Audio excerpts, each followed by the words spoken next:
adalah adanya surga dan neraka adalah urusan orang-orang yang beriman. Maka panggilannya ya ayyuhalladzina amanu. Wong kafir jelas tidak beriman. Orang kafir jelas tidak beriman. Ngerti Pak Ita? Tapi bagi kita yang sudah diberi iman oleh Allah Subhanahu wa taala, sebaiknya dilaksanakan sebaik-baiknya. Salat, misalkan salat dilaksanakan dengan tulus dan ikhlas, sehingga kalau kita insya Allah dan insya Allah bi'inillah ke surga itu ana buktine rajin salat. Sebab di akhirat kelak ini kita hidup di dunia ini di istiqomah, itu kita ke alam kubur, kemudian ke akhirat, itu harus ada buktinya ialah sholat. Sholat rajin.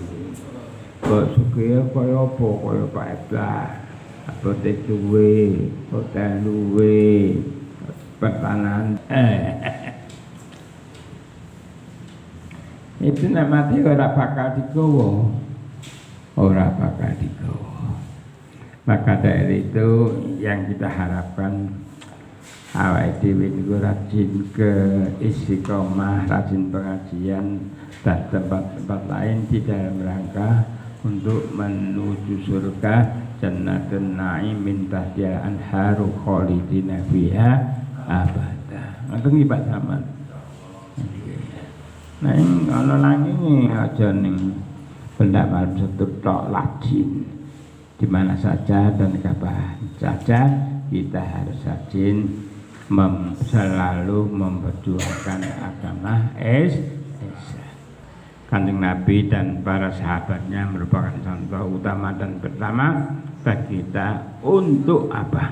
Untuk menuju ke alam surga. Allahumma amin.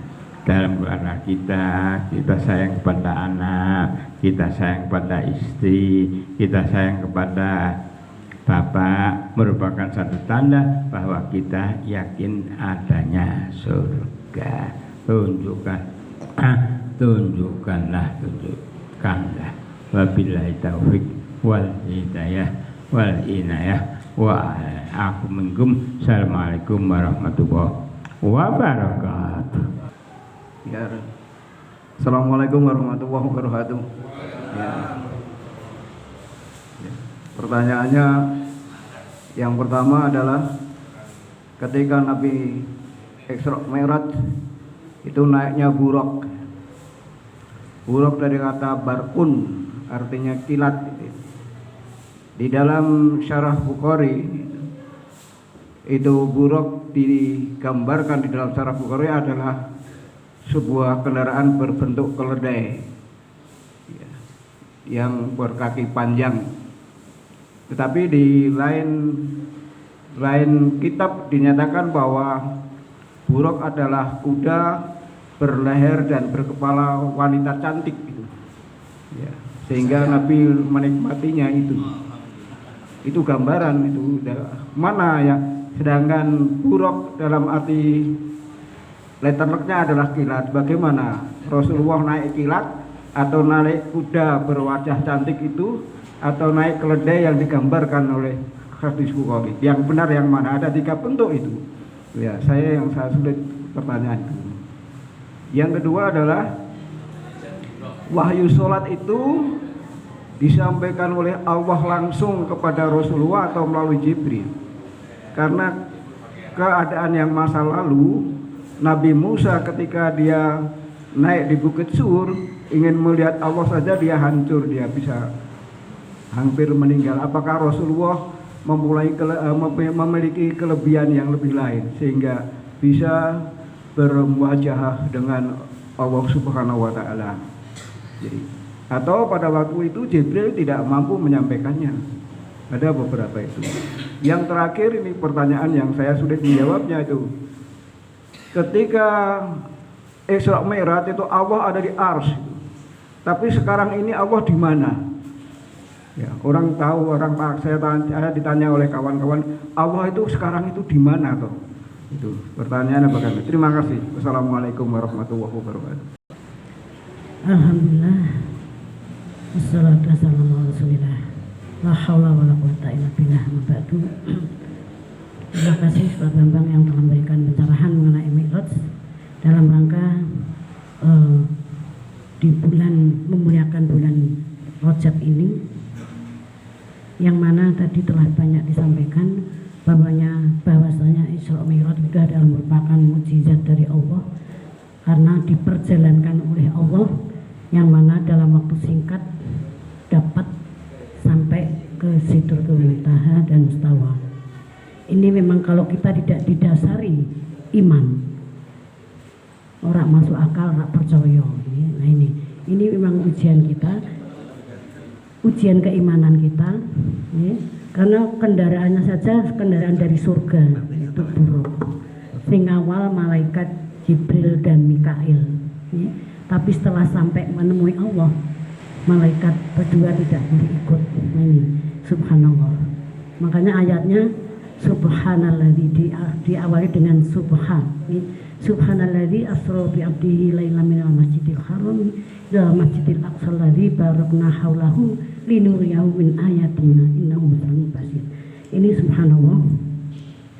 Kalau kita yakin, percaya dengan adanya peristiwa ini, yang mana oleh-olehnya adalah satunya, yaitu sholat 50 waktu dulunya, kemudian ketemu Nabi Musa, disampaikan, disarankan umatmu kecilik-cilik, umatmu gede-gede gak kuat. Nah ini sampai 9 kali, akhirnya sudah terakhir final yaitu 5 waktu 1 hari 1 malam. Ini monggo kita pelihara, kita mohon petunjuk, mohon kekuatan Allah supaya dapat melaksanakan perintahnya dengan sebaik-baiknya. Nah ini kemudian itu suatu peristiwa, ya, suatu peristiwa yang sangat luar biasa, ditunjukkan neraka, surga dan lain sebagainya. Tadi sudah banyak disampaikan, ya, ada dalam kitab sebelum Al-Quran itu, Zabur, Taurat yang kemarin kami mengaji itu.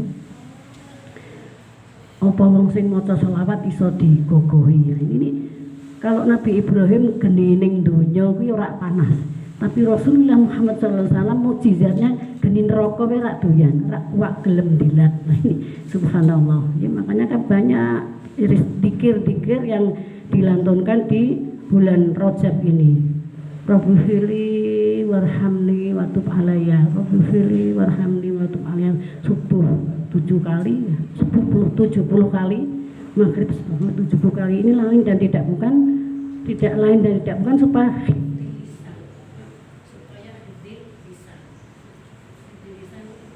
saya nanti ada pertanyaan siapa aja.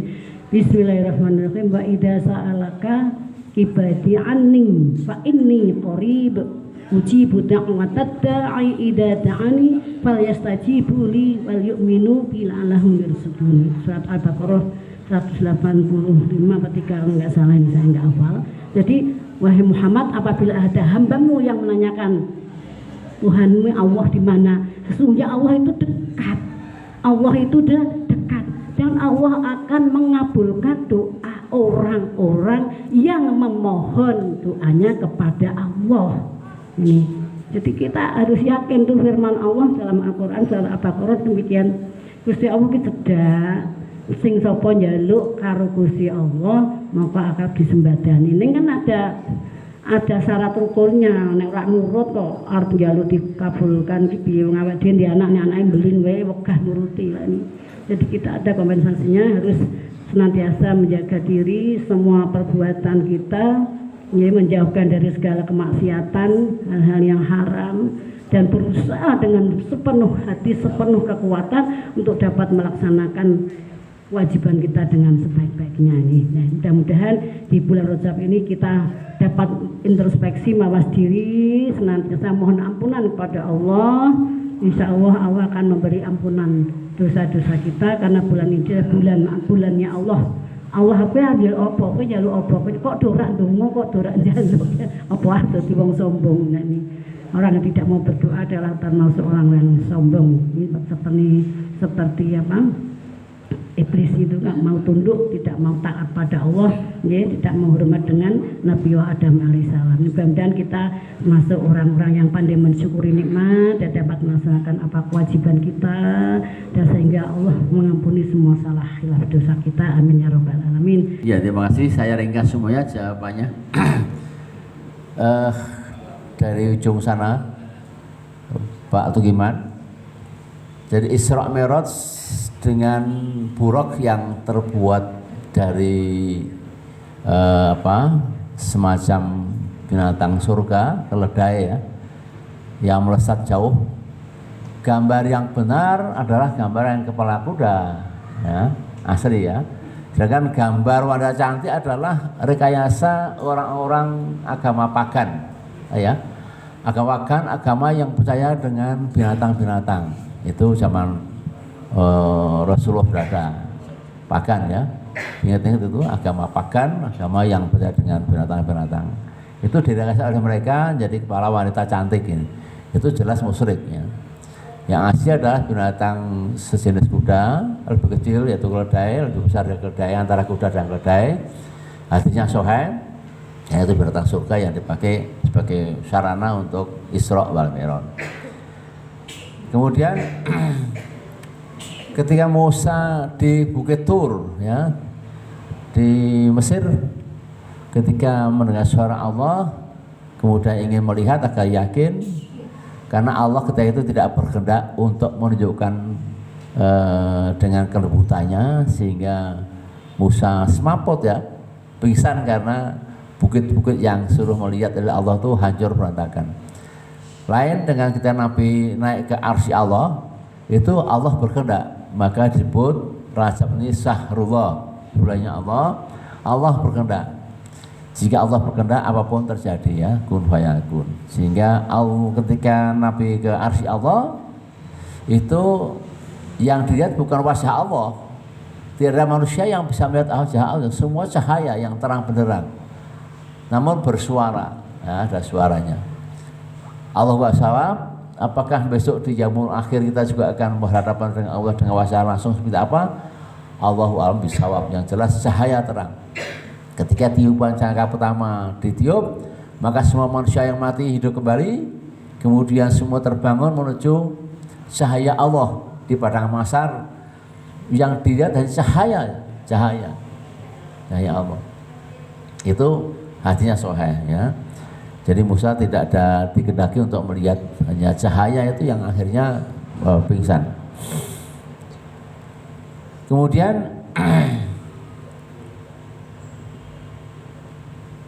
apa tadi ya Pak Tunggu ya? Nah, Nabi ini melihat cahaya Allah itu kan dengan hati ya, dengan hati. Minggu lalu saya terangkan di sini ketika bernajar juga. Bukan matanya melihat itu Allah, bukan. Tapi dengan cahaya yang begitu terang-benderang dan dialog suaranya memenuhi semua ruangan di arsy itu suara Allah, dan terjadi dialog seperti tadi saya sampaikan, at-tahiyat, turun barakatuh, salawatu thayyibat, tulillah. Nah ini jangan sampai hilang lilahnya ya. Assalamualaikum ayuhan nabiyyu warahmatullahi wabarakatuh gitu. Assalamualaikum warahmatullahi wabarakatuh. Itu Nabi menjawabnya untuk semua abdi atau umatnya Muhammad SAW untuk keselamatannya. Tadi Pak Tuk apalagi ya? Allah di mana sekarang? Allah di mana? Allah itu ada di mana-mana. Kalau kita, karena gini, Quran itu kalau kita simpulkan ada dua macam kalimat, ya. Coba perhatikan, saya pernah terangkan, Quran itu disusun redaksinya dengan model dua kalimat, yaitu satu mutasabihat dan satu muhkamat. Kalau mutasabihat itu yang biasa dipakai orang-orang kafir, orang-orang murtad untuk disalahgunakan. Contohnya pendeta siapa yang lari ke Amerika itu? Saifuddin, ya. Dulu dia orang Islam. Dia ustaz dulu. Saifuddin Ibrahim yang sekarang lari ketakutan di Amerika, nggak berani pulang. Itu dia menggunakan ayat-ayat mutasyabihat yang bisa dibolak-balikkan karena multi tafsir ayat mutasyabihat. Sedangkan ayat mukamat adalah ayat yang sudah pasti. Qul huwallahu ahad, satu ya. Timur, barat, matahari, bulan itu nggak bisa lagi ditafsirkan dengan lain, ya. Karena itu dengan ayat-ayat muhkamat. Ya. Oleh itu, kalau dalam keimanan kita Allah ada di Sidratul Muntaha, ada di arsy Allah, tapi Allah itu ada di mana-mana. Karena Allah Maha Kuasa, ya. Rabbul Masyriqoni wa Rabbul Maghribaini. Itu kan Tuhan utara, Tuhan timur, Tuhan barat. Enggak begitu. Tafsirnya Allah itu ada di mana-mana.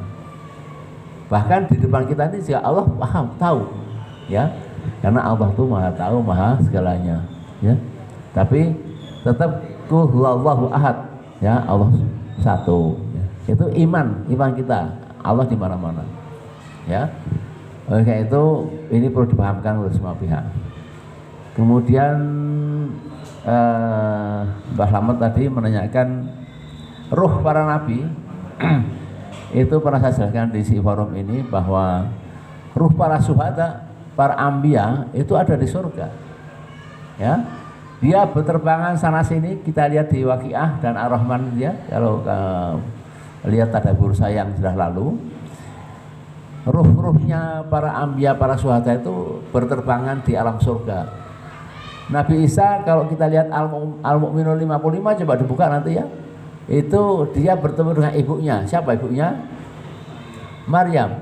Dia sedang bersudah gurau di taman surga bersama ibunya, ya. Itu jadi Al-Mu'minun. Berarti apa? Hidupnya mereka karena ruhnya, ya, dari surga tadi itu. Warnanya hijau tua, ya, dia bisa terbang sana sini. Allah SWT kita akan jelaskan lebih jauh, tapi itu di Waqiah jelas lagi bahwa jasad orang-orang yang mati itu jasadnya di bumi, tapi ruhnya bisa seperti Ibrahim tadi ada di Sidratul Muntaha, bersender-sender itu kan ruhnya sebetulnya, ya, tapi Allah wujudkan dalam bentuk cahaya. Hal yang gaib kita harus mengimani, ya, sebatas kemampuan kita, hanya terbatas ruang dan waktu kita ini. Panjang kali lebar itu yang kita pahami, tapi dimensional secara lebih luas ilmu fisika kita tidak memahami. Barangkali itu ya Bapak Ibu sekalian, jamaah yang online dan offline, kita ketemu Sabtu yang akan datang. Puncak dari hikmah Isra Mi'raj, kita akan bahas apa sih, karena tanggal 27 depan kan sudah Isra Mi'raj, ya. Apakah kita akan meringati dengan cara-cara kita mengambil sebagai orang ilmiah, orang ilmuwan, mengambil hikmahnya apa Isra Mi'raj itu. Minggu depan kita terangkan, ya. Karena dialog Nabi Muhammad dengan Allah itu tidak hanya sebatas tadi itu. Dia naik turun ketemu Nabi Musa untuk menawar dari 50 ke 5 rakaat yang sekarang ke 5 waktu ini kita jalankan. Ini adalah proses bargaining position Nabi Muhammad dan lewat di bimbing Nabi Musa alaihissalam. Gimana Pak Har? Supaya kita diberi rahmat Allah, umur panjang yang barokah, rezeki yang halal thayyibah, sehat walafiat, kurang apapun, bisa bertemu kembali dalam majelis yang indah ini. Jadi saya terima kasih sekali lagi. Wassalamualaikum warahmatullahi wabarakatuh. Assalamualaikum.